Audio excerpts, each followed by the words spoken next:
Most climbers have experienced flow state while climbing. You're focused, completely present in the moment. You don't think about what to do. Just flow through the moves and it feels effortless. What you might not know is that flow state is actually incredibly good for your well-being, but to understand why we need to rewind.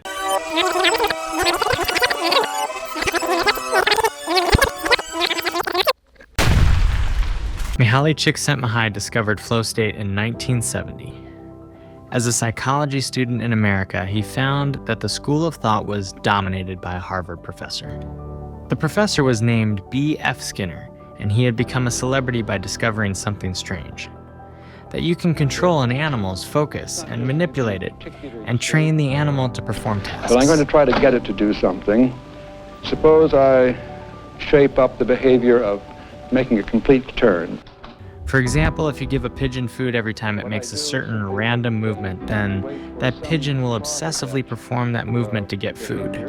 And in this way, you can train a pigeon to play ping pong. Other pigeon pecks the ball back across the table.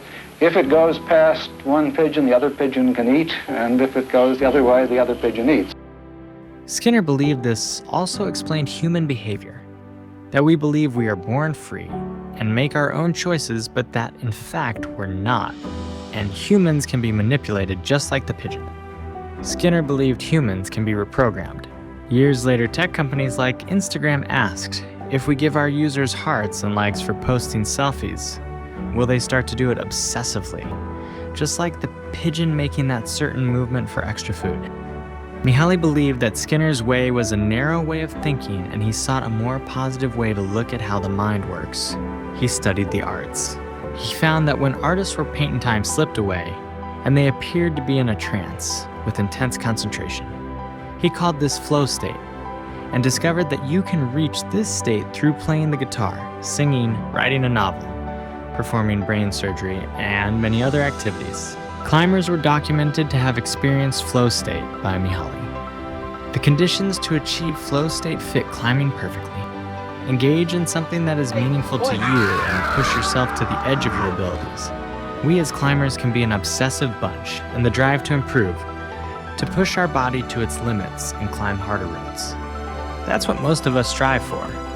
And it's these conditions that allow us to access that intense concentration and that beautiful feeling of flow. Research has shown that experiencing flow state has a number of benefits. It is associated with increased happiness, higher intrinsic motivation, greater creativity, and better emotional regulation. It can leave us feeling ecstatic and fulfilled. So find your flow state.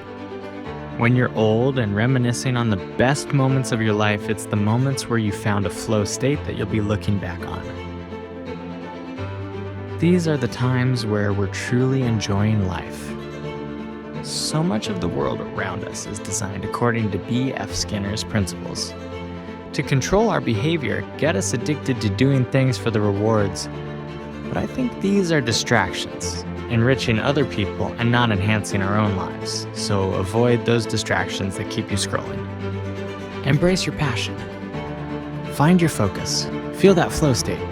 The technologies designed using Skinner's principles are causing us to lose our ability to focus, and our well-being is suffering due to this. Embracing our passions and experiencing flow state is the antidote to these distractions and manipulations. It helps us focus in a world designed to distract us. So do more of the things you love. For me, that's climbing. For you, that could be chess, singing, dancing.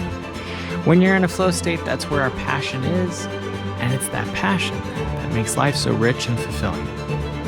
It's the thing that gives meaning to our life.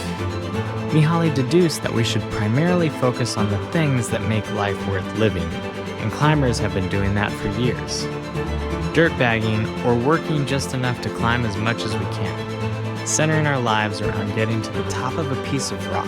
It may not make sense to people who don't understand the obsession that many climbers have, but I think climbers understood quite early on that you didn't have to follow the conventional path set out for you by society, that you could follow your passion and live a more fulfilling life, primarily focusing on the things that make life worth living, just like Mihaly said we should.